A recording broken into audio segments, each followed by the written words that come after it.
Hello everyone, welcome back to Pixel Village and I'm Radha Krishnan. Well, in the previous video, we got so excited about the possibilities of the R5 that we went on shooting with this camera and ended up with a ton of footage, and of course, we ended up with an extra long video. Well, if you have seen that video, you know almost everything about this camera, right? But not everyone requires that kind of monstrous features. And of course, since it's the flagship camera among their mirrorless cameras, it's a little expensive too. So if you are someone who's looking for almost R5-like features, but not exactly an R5, and also have certain limitations on your budget, well, Canon got you covered with the EOS R6.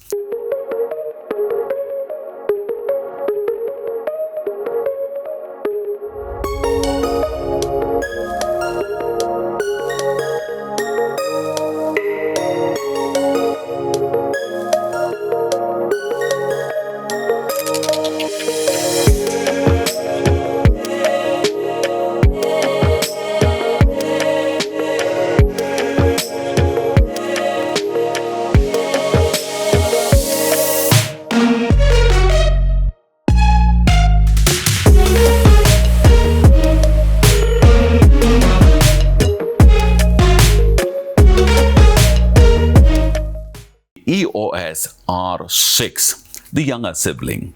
Well, not exactly younger sibling. They look almost like identical twins from almost all, angles, except the top dial. Well, we'll go into that a little later, but let me now talk more about the R6. Since you already know the R5 features, instead of listing out the entire features of the R6, it'll be easier to tell you a few features which R6 doesn't have in comparison to the R5, and that'll be easy because the R6 has most of the features which the R5 has. Instead of 45 megapixel, the R6 has 20.1 megapixel. Well, it doesn't have the top digital dial. It has a mechanical rotary mode dial. I like this in comparison to the digital one because it's very easy to set your functions using this dial. Then you do not have the CF Express card. Instead, you have two side-by-side SD card slots, which again is good enough for a whole lot of purposes. The LCD is a tad smaller than the R5. The next big one is the lack of 8K resolution video and 4K 120 FPS video. Instead, you get a 4K DCI at 60 frames per second, which is again fantastic. Barring these few exceptions, the R6 has everything that the R5 has. The R6 shoots 12 frames with mechanical shutter and 20 frames with the electronic shutter. It has 5-axis internal image stabilization, which will give you actually 8-stop advantage. It actually shoots much better in low light. Well, like I told you, it does everything else as good as the R5. So instead of getting into a detailed explanation of what R6 can do and its features, well, I think we should just get into a shoot. Raheja Viva is one of the finest residential complexes in Pune, perfectly suited for someone who wants to live with the nature but work in the city. It comes with your own personal clubhouse and a cricket ground. You must see it to believe it.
So before we take a look at the videos, let's take a quick look at the stills. Okay, I've lined up, I have shortlisted and lined them up here. What I really enjoyed during the entire shoot, besides the R6, is the all-new RF 7200 lens.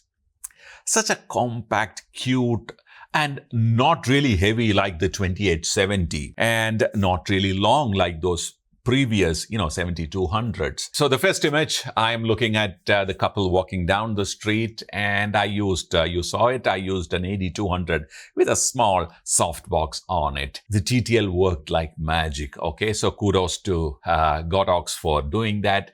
I am using a Loop Deck Plus to, kind of grade it quickly. I'm going to enlarge it. So this is 100%. And what is high here is highlight. So I'm going to pull the highlights a little. So once it comes inside, once the highlight comes inside the, the limit here, once you look, you look here and you will know what I mean. And I'm going to pull the whites also a little bit, and that's where I'm going to stay. There is nothing much that you need to do here. So a quick before and after. The before is on the left and after. Okay, I think that's all you require. And it's nice and sharp. You can see the hair, the glass, the texture, just the right amount of sharpness at 2.8. Handheld, 400 ISO, 1/250th of a second. Let me move on to the next image here. Again, similar image from the same sequence. Again, nice and sharp. The skin tone is perfect. The texture is nice and nice bokeh too. They were moving, as you saw in the video, I was moving along with them. Shutter speed is 1/200th of a second. There is nothing much to correct here. I really like the way the rim lights are forming around him. Okay. And let me keep moving. Oh, this is also very nice. Now look at the way the flash filled the shadow area very nicely. Let me try and pull the highlights a bit. Oh, there you are. There's enough data to be, recovered from whites. I can warm it up a bit if I need to. And there you are. Nice. Maybe I might slightly recompose the picture if it's necessary. Maybe shadows, slightly open up the shadows. That's perfect. Now let me move into the clubhouse where we shot them in another outfit. This is again. Now, if you look at this image, of course, the highlights are a little, overexposed. It's very simple. I need to just pull and there you are. Voila. Perfect. And if I want, I can open up the shadows a little so that there's a little more movement in the hair, around this area. And that's it. It's an evening light, so I can warm it up a little more. And there you are. Full screen. There you are. Fantastic. That's all you require. And the color reproduction was fantastic. The texture again also was very nice. Just the required amount of sharpness. No unreal sharpness at all. This again was shot with the same 7200 lens at 200 mm f2.8 handheld, and you saw how we shot those images. All right, the other one. I am going to pick the next image. I think this is the one I'd like to work with. Okay, same situation. Highlights are a little overexposed. I'm going to pull the highlights and the skin is back. Absolutely. Open the shadow a little. Open the shadow a little more. That's it. That's all you need. Well, if you feel like you can add a little bit more warmth into the picture, a tad bit. I don't think any lens correction is required. Let's see if click on chromatic aberration, click on enable profile correction. So 7200 RF corrections are applied now. Let me remove it. Yeah, it's basically a little bit of lens correction is added to this image. looks perfect to me. This image actually was shot by Aditya. I was running out of ideas in the evening, and he shot this image quickly, and it was actually a savior. Nice. Let me straighten this image a little. Rest, everything seems to be fine. What else needs to be done? A little more evening feel to the image. I can keep correcting it, but, let me only do a global correction. Slightly open the shadows and those two lens corrections. And voila. That's it. You don't require anything much. Let's see it in full screen mode. It's actually very interesting. I'm actually addicted to Loop Deck, both while grading a still image and, a video footage using Adobe Premiere Pro. The Loop Deck Plus works like a dream. This again, very warm indoors. I've shot with the available light there. I think the highlight can be controlled a little. So I'm going to pull the highlights. There you are. My highlights are back. It's too warm, so I'm going to reduce the warmth a little bit.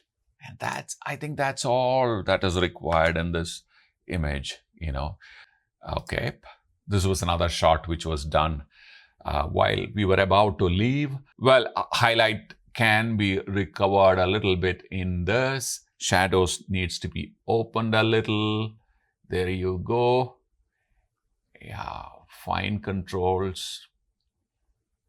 And maybe, do those lens corrections again.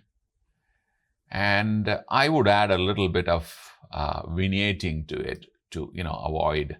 That's it. Probably recrop a bit too. Let me see if I can recrop a bit. And yeah, I think I'm done. All right, there is one more image that we shot right at the end, a fun shot.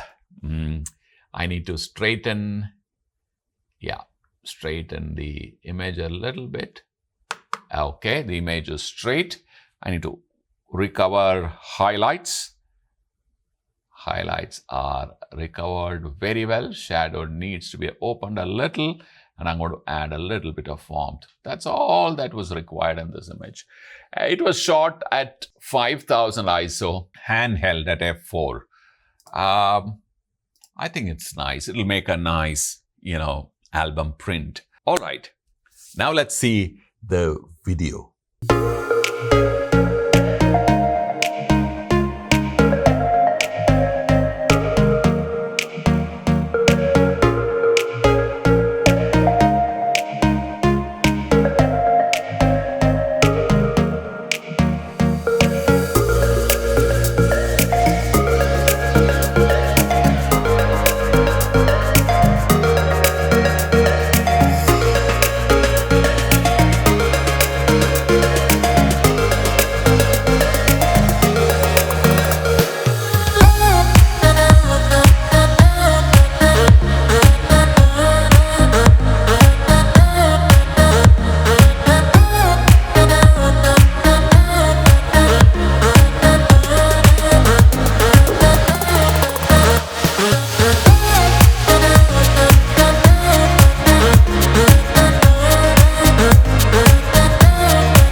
After watching that extra long R5 review video, lots of people got back to us saying that, look, the video is nice, but it is a little long, so can you compress it? So hence we are making an effort to make the R6 video really short and sweet.